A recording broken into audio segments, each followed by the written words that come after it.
ओम नमः शिवाय। नमो नमः सत्हितंकराय वीराय भव्याम्बुजभास्कराय अनंतलोकाय सुरार्चिताय देवादिदेवाय नमो जिनाय देवादिदेवाय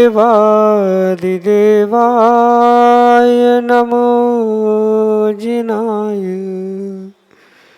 पंच परमेष्टि भगवान की परम पूज्य आचार्य भगवंत गुरुवर विशुद्ध सागर जी महाराज की, परम पूज्य मुनिश्री सुप्रभ सागर जी महाराज की।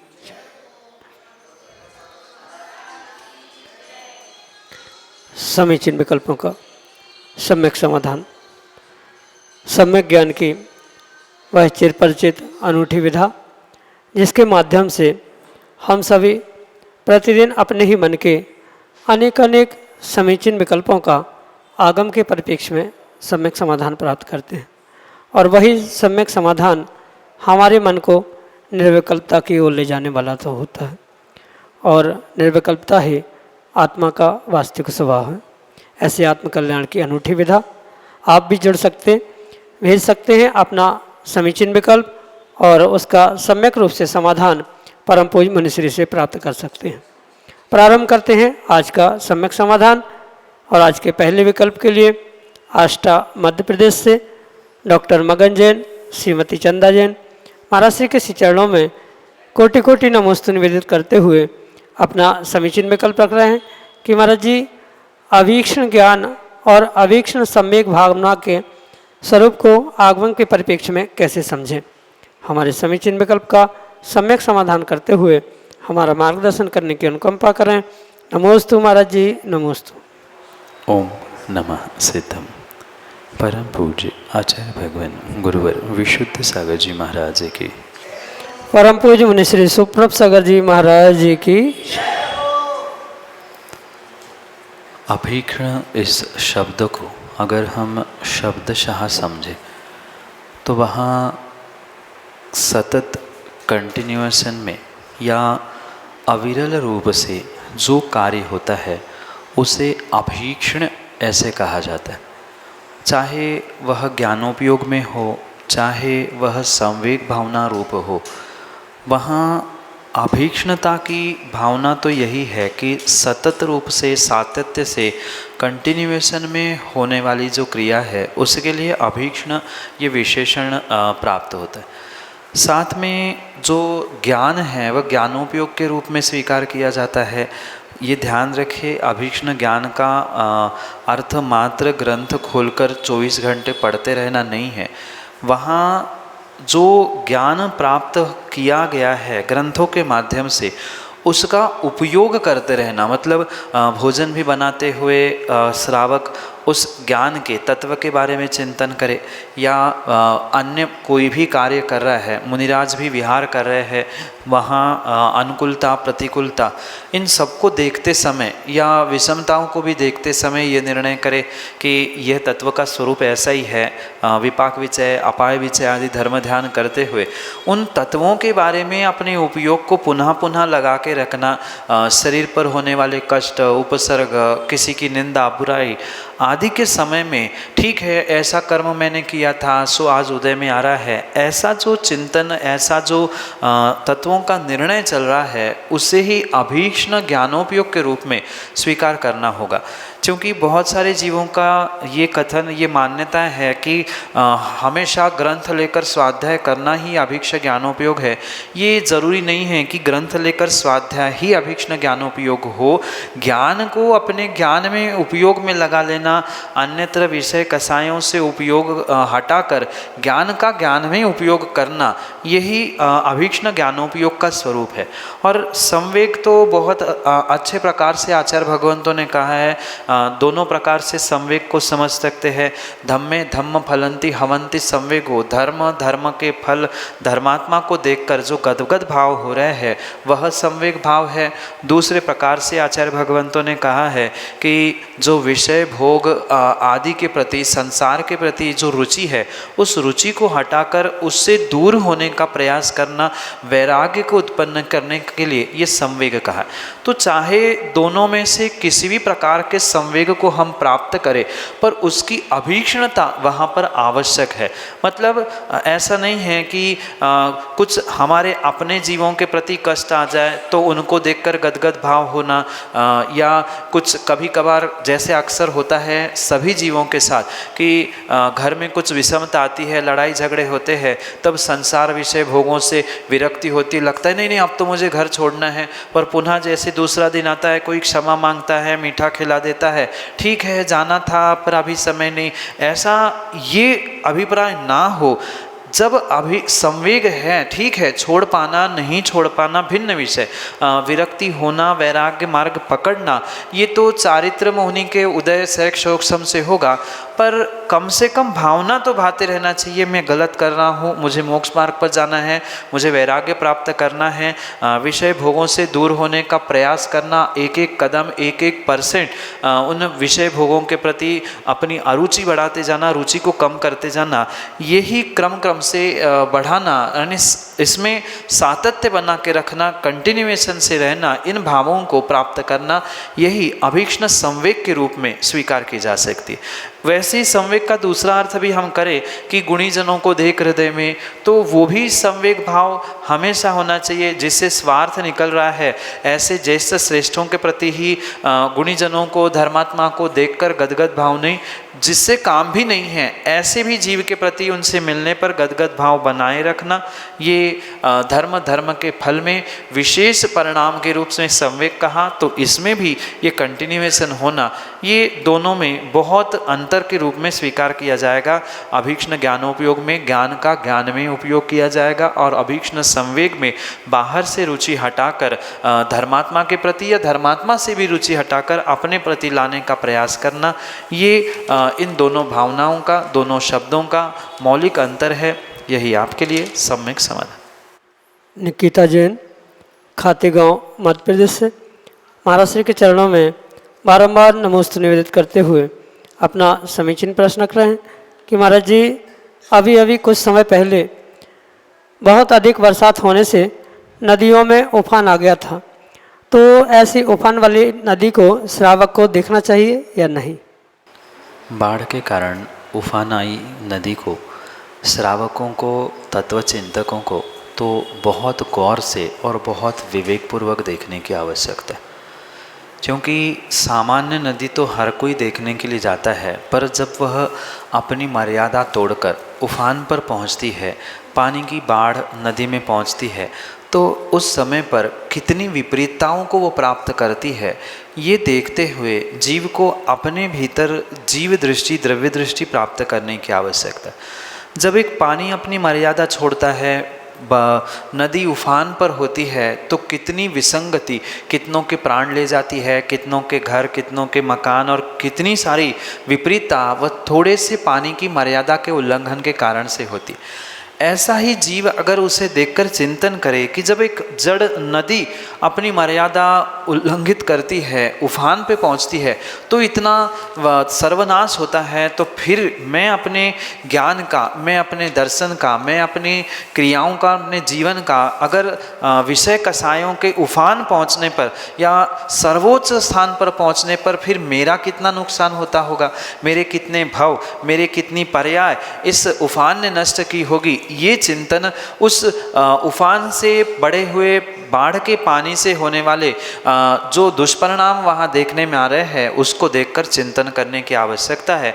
बाकी लौकिक तो बहुत सारे बातें हो सकती है, पर लौकिक दृष्टि से नहीं, मैं तो परमार्थिक दृष्टि से तत्व निर्णय करने के लिए कहता हूँ कि चाहे श्रावक हो या कोई व्यक्ति हो, उसको वह नदी के बाढ़ के पानी उफान आदि को देखकर ये चिंतन करना होगा, जब वह पानी इतना उफान पे चढ़ने पर इतना खतरनाक होता है तो मैं विषय कषायों की उफान पर जब चढ़ता हूँ, जब उसकी अतिशयोक्ति मेरे भीतर उत्पन्न होती है तो मेरे कितने भव, कितना पुण्य, कितनी पर्याय नष्ट होती है, ये सोचने के लिए, देखने के लिए, तत्व चिंतन करने के लिए उसमें कोई भी दोष नहीं है।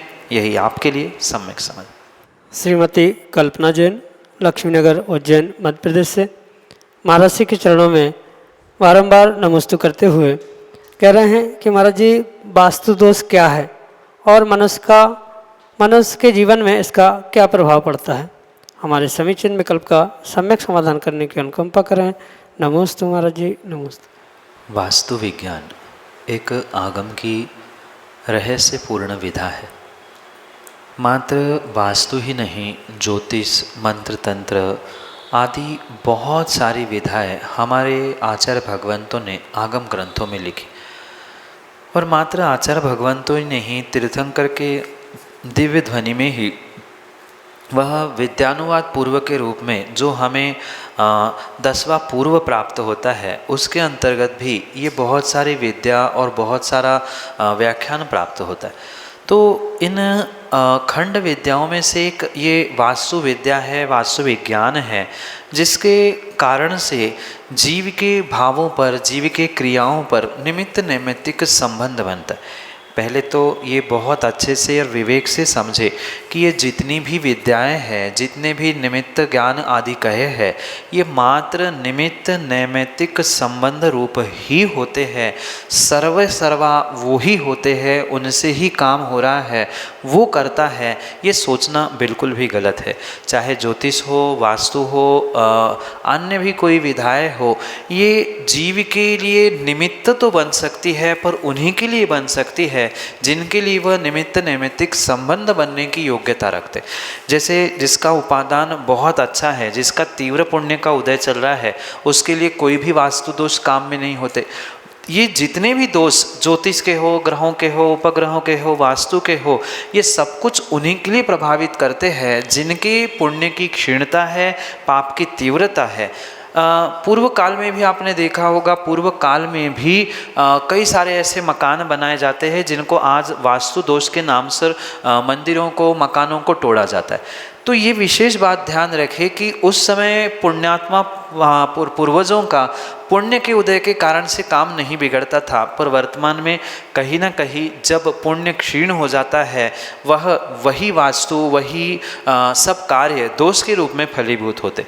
इसलिए सर्व पूर्णता से अगर मुख्यता किसी की है तो जीव के स्वयं के उपादान, जीव के अंतरंग पुण्य पाप के उदय आदि के निमित्त से ही ये सब कुछ कार्य घटित होते हैं। पर वर्तमान में जो पागलों जैसे इस वास्तु दोष के पीछे, ज्योतिष के पीछे दौड़ रहे हैं कि नहीं वास्तु ठीक कर लो, ज्योतिष ठीक कर लो, ये सब गौण बातें हैं। मुख्यता ये है कि अगर हम अपने आप को संभाले, देवशास्त्र गुरु के निमित्त से पुण्य को बढ़ाने का प्रयास करें, तो ये वास्तु दोष भी अपने आप टल सकते हैं। वास्तु दोष जैसे बहुत सारे दोष है। जैसे कोई व्यक्ति बैठा है, प्रवचन सभा में बैठा है और उसके आगे सामने आकर कोई बैठ जाएगा, तो स्वाभाविक सी बात है उसके सामने कोई आएगा तो उसको विकल्प तो होना ही है। तो ऐसा कार्य नहीं हो कि जिसके कारण से मुझे, मेरे कार्य से किसी को विकल्प। तो ये जैसा निमित्त नैमित्तिक संबंध है, जबकि बीच में बैठने वाले ने जान के उसे डिस्टर्ब नहीं किया था, पर उसके भाव, उसकी लिंक टूट गई। ऐसे ही ये वास्तु आदि के दोष, ज्योतिष आदि के ग्रह उपग्रह दोष होते हैं, ये निमित्त नैमित्तिक संबंध से बनते हैं, मिटते हैं, ठीक होते हैं। इसलिए उनको सब कुछ मानकर उसकी शांति के लिए ये करो वो करो, ये उचित नहीं है। सामान्य रूप से भी देवशास्त्र गुरु की आराधना करें, भक्ति करें, जितने निर्मल भावों से आप इनको प्राप्त करेंगे, ये सभी बाहर के दोष, ग्रह दोष, उपग्रह दोष, वास्तु दोष सब कुछ मिटने की संभावना है। और छोटे से बदलाव से भी इसमें बदलाव हो सकता है, क्योंकि ये आगम की विधा है, इसका निषेध बिल्कुल भी नहीं है, पर सब सब कुछ उसे मानकर जो आज उसके पीछे समाज और त्यागी वृत्ति भी दौड़ रहे हैं, तो वो उचित नहीं है। पुण्य बढ़ जाएगा तो ये अपने आप उपशम को प्राप्त होंगे। या बहुत सारे ऐसे सामान्य बदलाव है जिनके कारण से ये वास्तु दोष भी मिट सकते हैं। इन सब को समझे और सबसे पहले तो अपने उपादान को संभाले और फिर निमित्त नैमित्तिक संबंधों में उलझे। यही आपके लिए सम्यक समाधान। शीतल भैया जी आगरा उत्तर प्रदेश से अग्रसर चिन्ह विकल्प के लिए। आचार्य भगवान जी विश्वत सागर जी महाराज की, बोले मुनि श्री सुप्रत सागर प्रणोत सागर जी महाराज की नमोस्तु महाराज जी, नमोस्तु महाराज जी। महाराज जी हमारा एक प्रश्न है। परसों में बड़ा दुख हुआ, एक मुनि रास्ते, उनका नाम नहीं लूँगा, वो चौके से लौट गए थे। तो महाराज जी वो मुनिराज लौट गए थे, वो कह रहे समायिका में क्या दोष है महाराज जी, और जिस टाइम वो मुनिराज गए थे उनको क्या संबोधन करना चाहिए, और जो सावक के भाव बिगड़े थे उनको क्या संबोधन करना चाहिए। जी मेरा प्रश्न उत्तर है। नमोस्तु महाराज जी, नमोस्तु महाराज जी, नमोस्तु। ये बहुत अच्छी बात है कि श्रावक निर्ग्रंथों के निमित्त से या अपने भावों की विशुद्धि के लिए पढ़गान करते हुए, नवदा भक्ति करते हुए आहारदान करने का सौभाग्य प्राप्त करने का पुरुषार्थ करता है। ऐसे खोटे काल में भी वह पुरुषार्थ कर रहा है, ये बहुत अच्छी प्रशंसनीय बात होने पर भी ये समझने की आवश्यकता है कि दाता के लिए आचार्य भगवंतों ने 7 आवश्यक गुणों को कहा है, और उन गुणों में क्षमा, तुष्टि के साथ साथ भक्ति के साथ साथ आचार्यों ने विवेक नाम का एक बहुत बड़ा गुण रखा। भक्ति कितनी भी हो, श्रद्धा कितनी भी हो, पर वहाँ विवेक नहीं है तो नियम से वह आपकी श्रद्धा, आपकी भक्ति पूर्ण रूप से फलीभूत हो ही नहीं सकती। इसलिए दान देने वालों को, दाताओं को विशेष करके इस विवेक के साथ शुद्धि का परिपालन करने की आवश्यकता है। जैसे निर्ग्रंथों के आहारचर्या के या ऐष्णा संबंधी के समिति के संबंध में 46 दोष होते हैं, या आप बहुत अच्छे से जानते हैं और बहुत सारे श्रावक भी जानते हैं, और नहीं भी जानते हैं तो भी उन्हें समझने की आवश्यकता है, क्योंकि दोष श्रावक करते हैं और उनका प्रायश्चित या उस गलती का दुष्परिणाम साधुओं को भोगना पड़ता है। जब सामने ही कुछ विपरीत होते हुए साधु को दिख रहा है तो स्वाभाविक सी बात है, साधु उस चौके से, उस स्थान से मुद्रा अगर नहीं छोड़ी है, आहार शुरू नहीं हुए हैं, तो लौटेगा ही लौटेगा, क्योंकि द्रव्य, क्षेत्र, काल और भाव ये जहाँ शुद्धि नहीं है वहाँ चौका होता ही नहीं है। और जैसे सनमाय का है या अन्य भी ऐसी बहुत सारी अशुद्ध द्रव्य है जिनका प्रयोग सामान्य रूप से चौके में किया जाता है, और उस पर ही सामग्री रखी है, और आप मात्र मुंह से कह रहे हैं मन शुद्धि, वचन शुद्धि, काय शुद्धि, आहार जल शुद्ध है, तो वहाँ सामने साफ साफ मायाचारी दिख ही रही है। जब गुरु ने निर्देशित किया कि ठीक है भाई कोई बात नहीं, अंदर की सामग्री चला लेना, फिर भी मायाचारी करते हुए उठा के अन्यत्र ले जाना, तो ये विवेक रहित कार्य श्रावकों को शोभा नहीं देता। ये सत्य है कि अनावश्यक रूप से अगर साधु किसी को परेशान करने के लिए 4-4, 10-10 चौकों से लौट रहा है, जहाँ विसंगति नहीं है, कोई दोष नहीं है, फिर भी लौट रहा है, तो वो श्रावकों के भाव बिगाड़ने के लिए निमित्त या पापाश्रव के लिए निमित्त हो सकता है। पर स्वयं की चर्या का निर्दोष परिपालन करने के लिए अगर साधु किसी चौके से, किसी स्थान से लौट रहा है तो उसमें पूर्ण रूप से श्रावकों की ही गलती होती है। कुछ ऐसे दोष होते हैं जिनके लिए प्रायश्चित भी नहीं कहा जाता है, तो उनको टालने के लिए तो साधु तो स्वाभाविक है उन स्थानों पे पहुँच से लौट सकता है। आगम में इतनी तक विधा लिखी है कि अगर साधु कहीं पड़घान करते हुए मिल भी नहीं पा रहे हैं तो भी वह श्रावक के आंगन तक पहुंचकर पुनः लौटकर दूसरे स्थान पर जा सकता है। तो फिर आंगन में लौट के महाराज चले गए तो उनके भाव बिगड़ गए, तो भाव बिगड़ना नहीं बिगड़ना ये तो श्रावकों के स्वाधीन था, साधु ने तो भाव बिगाड़े नहीं थे, उनकी ऐष्णा समिति थी, ऐष्णा समिति के दोष थे, तो उनसे बचने का प्रयास करना चाहिए। क्योंकि लगभग 16 से 18 दोष, 46 दोषों में से श्रावक आश्रित होते हैं।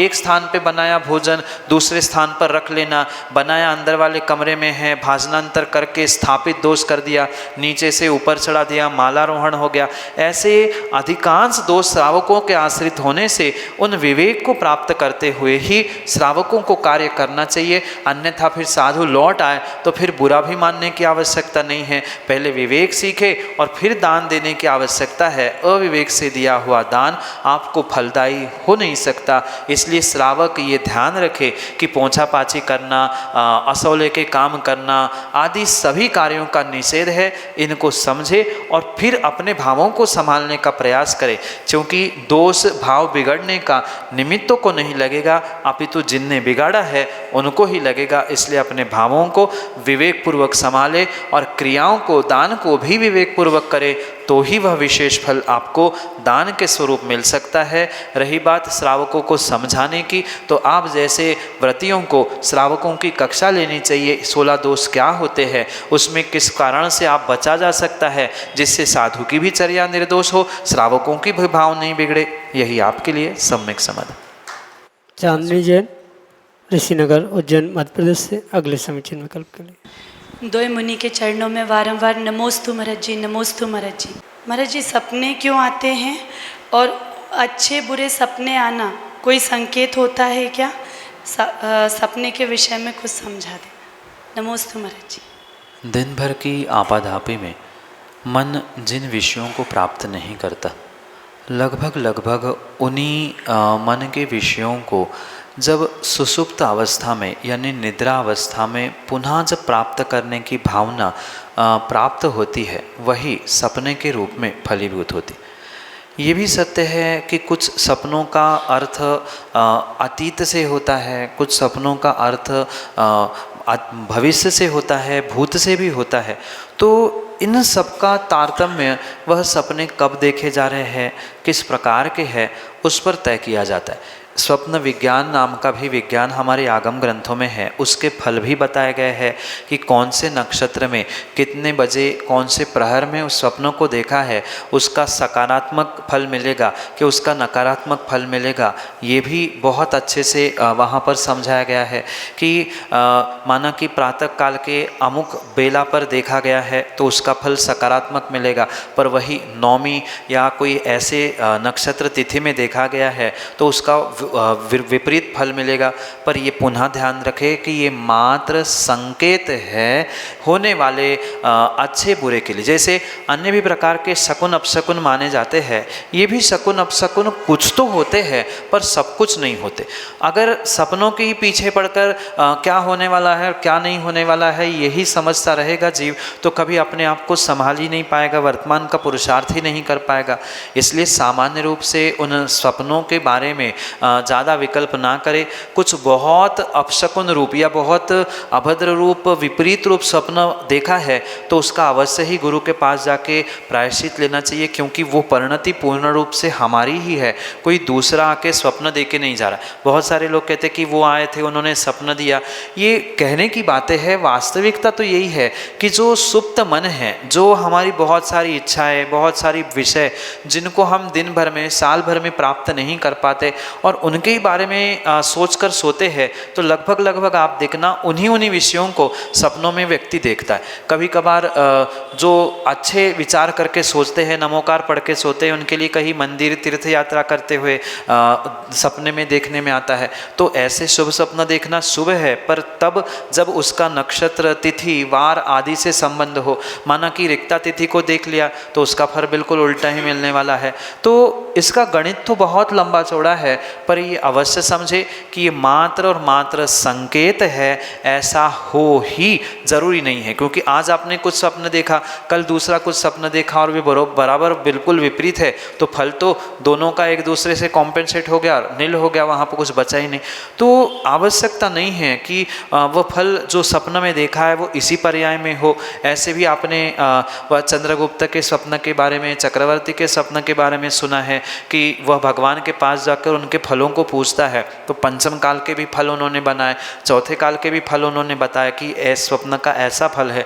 तो काल भी मायने नहीं रखता, पर कब देखा है, कैसा देखा है, उसका तारतम्य समझते हुए उसके फल विशेष अच्छे बुरे रूप कहे हैं। पर पुनः एक बार मैं इस बात को कह दूं, ये मात्र संकेत है, सर्वथा ऐसा ही है, ऐसा नहीं है। स्वप्न में देखने से नहीं हो रहा है, अपितु होने के लिए वह जैसे शकुन अपशकुन संकेत है, ऐसे ही स्वप्न भी संकेत है। जैसे पुराण ग्रंथों में भी बहुत सारे शकुन अपशकुन के बारे में पद्म पुराण में भी लिखा है, अन्य भी पुराणों में लिखा है कि उन्होंने स्वप्न देखा, अपने आप को इस रूप में देखा। तो ये सब कुछ एक सांकेतिक क्रिया थी, पर ये पुनः ध्यान दे कि स्वप्न में देखने से हो नहीं रहा है, जो होने की संभावना है वह स्वप्न में देखने में आता है। जो प्राप्त नहीं किया है, जो हो चुका है, उनको ही पुनः पुनः मन सोचता है, सोता है और वही पुनः सपने में देखता है। यही आपके लिए सम्यक समाधान। श्रीमती इंदिरा कंसल, नमक मंडी, उज्जैन, मध्य प्रदेश से अगले समीचीन विकल्प के लिए। दोनों गुरुवरों के चरणों में मेरा त्रिवार नमोस्तु नमोस्तु नमोस्तु।